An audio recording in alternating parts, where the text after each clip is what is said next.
Hi friends, welcome to my channel. ఇవాళ మీ ముందుకు interesting పొడుపు కథలతో మీ ముందుకి వచ్చాను. మొదటి పొడుపు కథ. కన్నీరు కారుస్తాను కానీ మనిషిని కాదు. వెలుగునిస్తాను కానీ సూర్యుణ్ణి కాదు. ప్రాణం పోతుంది కానీ జీవం లేదు. నేను ఎవరినో చెప్పుకోండి చూద్దాం.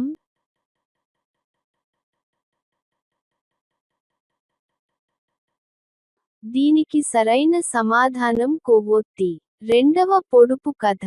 5 మంది మహిళలు ఒక చిన్న గొడుగు కింద సరిపోయేందుకు ప్రయత్నించారు. ఎవరూ తడవలేదు. వారు ఎలా చేశారు?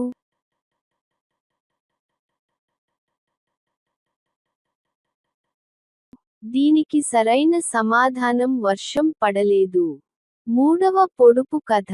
రాము టెన్నిస్ బంతిని తన శక్తినంతా ఉపయోగించి చాలా దూరం విసిరాడు. కానీ ఆ బంతి నేరుగా అతని వద్దకు తిరిగి వచ్చింది. ఇది ఎలా సాధ్యం?